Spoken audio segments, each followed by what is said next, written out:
નમસ્કાર મિત્રો દેશ અને દુનિયાના સુપરફાસ્ટ સમાચારમાં તમારું સ્વાગત છે। વોશિંગ્ટન નજીક ક્વાન્ટિનો મિલિટરી બેઝ પર ટ્રમ્પે વરિષ્ઠ સેના જનરલ એડમિરલો અને સલાહકારો સાથે અણધારી બેઠક યોજી।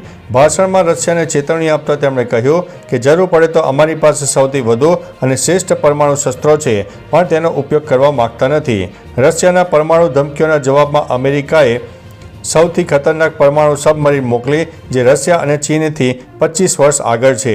પુતિન અને કાગળનો વાઘ પણ કહ્યો હતો। મિત્રો, અન્ય મહત્વના સમાચારની વાત કરીએ તો ભારતની સૌથી મોંઘી ટ્રેન, જાણી લો ટિકિટના ભાવ। દિલ્હીથી શરૂ થતી પેલેસ ઓન વ્હીકલ ટ્રેન કોઈ રાજમહેલથી ઓછી નથી। તેમાં રેસ્ટોરન્ટ, બાર, એટીએમ અને સેટેલાઇટ ફોન જેવી સુવિધાઓ ઉપલબ્ધ છે। 7 રાત અને 8 દિવસની મુસાફરી માટે ડબલ ઓક્યુપન્સી 5,60,000 અને સ્યુટ રૂપિયા 20,15,300 છે। આ ટ્રેન માટે 65 દિવસ પહેલાં બુકિંગ ફરજિયાત છે। કોન્ડે નાસ્ટે મેગેઝિને વિશ્વની બીજી શ્રેષ્ઠ લક્ઝરી ટ્રેન તરીકે માન્યતા આપી છે। મિત્રો, અન્ય મહત્વના સમાચારની વાત કરીએ તો ગુજરાતના આ સ્થળે રાવણનું મંદિર। સમગ્ર વિશ્વમાં દશેરા પર રાવણના પૂતળાનું દહન કરવામાં આવે છે, જ્યારે દાહોદના ગડોઈ ગામમાં આ તહેવાર દરમિયાન રાવણની પૂજા કરવામાં આવે છે। લોકમાન્યતા અનુસાર ત્રેતાયુગમાં રાવણ ધરતીનો છેડો શોધવા નીકળ્યા હતા, ત્યારે તેઓ અહીં રોકાયા હતા।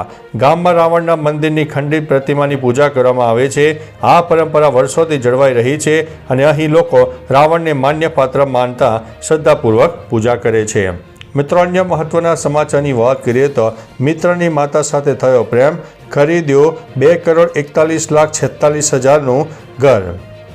જાપાનમાં 33 વર્ષીય ટોમી યોકાએ તેની સહાધ્યાયીની 54 વર્ષીય માતા મિડોરી સાથે પ્રેમ થઈ ગયો।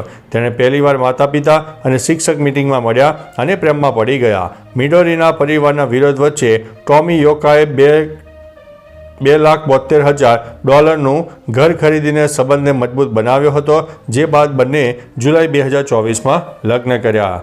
મિત્રો, અન્ય મહત્વના સમાચારની વાત કરીએ તો અયોધ્યા રામ મંદિરની 1 વર્ષની આવક જાણી લો તમે। અયોધ્યામાં સ્થિત શ્રી રામ મંદિરની છેલ્લા 1 વર્ષમાં કુલ આવક 327 કરોડ નોંધાઈ છે, જેમાં ભક્તો દ્વારા કરેલા દાન રૂપિયા 153 કરોડ, વ્યાજમાંથી મળેલ રકમ 173 કરોડ અને દરરોજ 70 થી 80 હજાર લોકો દર્શનાર્થે આવે છે। દાનમાં સોના, ચાંદી અને રોકડ રકમ પર સમાવેશ છે।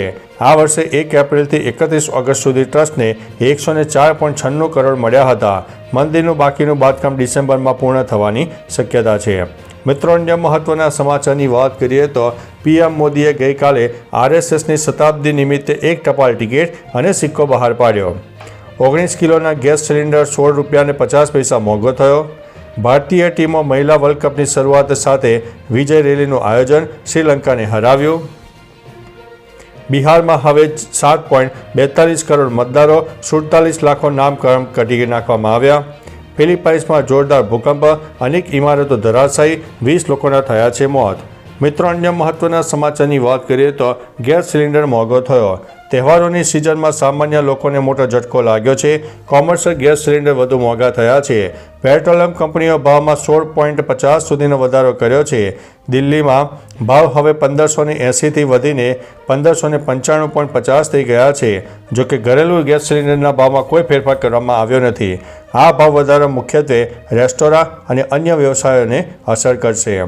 મિત્રો, અન્ય મહત્વના સમાચારની વાત કરીએ તો મને નોબેલ પુરસ્કાર ન મળવો એ અમેરિકાનું અપમાન છે। અમેરિકન રાષ્ટ્રપતિ ડોનાલ્ડ ટ્રમ્પે ક્વોન્ટિકોમાં સૈન્ય અધિકારીઓ સાથે વાતચીત દરમિયાન દાવો કર્યો કે જો તેમને નોબેલ શાંતિ પુરસ્કાર નહીં મળે તો તે અમેરિકાનું અપમાન ગણાશે। ટ્રમ્પે ફરી એકવાર ભારત અને પાકિસ્તાન વચ્ચેનું યુદ્ધ રોકવાનો દાવો લહેરાવ્યો છે। તેમણે કહ્યું છે કે ભારત પાકિસ્તાન બંને પરમાણુ તાકાત છે। મેં તેમના વચ્ચેનો મામલો સુલઝાવ્યો। ટ્રમ્પે અત્યાર સુધીમાં 7 યુદ્ધો અટકાવ્યાનો દાવો છે।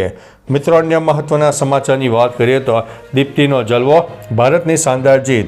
ભારતીય મહિલા ટીમે વિમેન્સ વન ડે વર્લ્ડ કપમાં વિજય સાથે શરૂઆત કરતા ઓપનિંગ મેચમાં શ્રીલંકાને 59 રનથી હરાવ્યું। ભારતે શ્રીલંકાને 270 રનનો લક્ષ્યાંક આપ્યો, જેના જવાબમાં શ્રીલંકાની ટીમ 211 રન ઉપર ઓલ આઉટ થઈ ગઈ।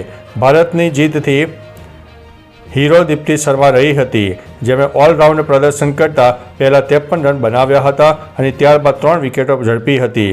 દીપ્તિને તેના પ્લેયર ઓફ ધી મેચ જાહેર કરવામાં આવ્યા છે।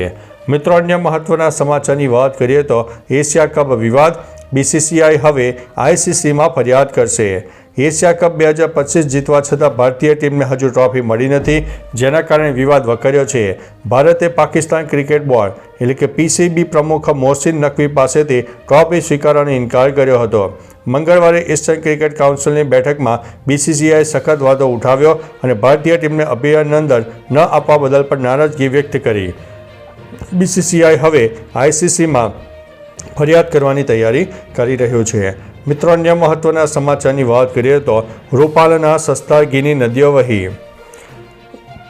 ગાંધીનગરના રૂપાલ ખાતે આસો સુદ નોમના દિવસે વરદાયિની માતાજીની પલ્લી પર હજારો ભક્તોનું ઘોડાપુર ઉમટી પડ્યું. અહીં વર્ષો જૂની પરંપરા મુજબ પલ્લી પર હજારો લીટર શુદ્ધ ઘીનો અભિષેક કરવામાં આવ્યો હતો. આ અભિષેકને કારણે ગામના રસ્તાઓ પર જાણે કે ઘીની નદીઓ વહી રહી હોય તેવા દ્રશ્યો સર્જાયા. શ્રદ્ધાળુઓ પલ્લીના દર્શન કરીને પોતાની માનતાઓ પૂર્ણ કરી હતી. મિત્રો, અન્ય મહત્વના સમાચારની વાત કરીએ તો ચેન્નઈમાં મોટી દુર્ઘટના, આર્ચ તૂટતા 9 શ્રમિકોના મોત. તામિલનાડુના ઉત્તર ચેન્નઈ થર્મલ પાવર સ્ટેશન ખાતે નિર્માણાધીન એક આર્ચ તૂટી પડતા મોટી દુર્ઘટના સર્જાઈ છે. આશરે 30 ફૂટ ઊંચાઈએથી આર્ચ પડતા 9 શ્રમિકોના મોત થયા છે, જ્યારે 10થી વધુ ઈજાગ્રસ્ત થયા છે. તમામ મૃતકો આસામના રહેવાસી છે. કાટમાળ નીચે દબાયેલા હતા અને બચાવ કામગીરી શરૂ કરાઈ. આ અકસ્માતનું કારણ જાણવા માટે તપાસ ચાલી રહી છે. તો ચાલો મિત્રો, ફરીથી દેશ અને દુનિયાના સુપરફાસ્ટ સમાચાર લઈને મળતા રહીશું. ત્યાં સુધી અમને રજા આપશો. નમસ્તે.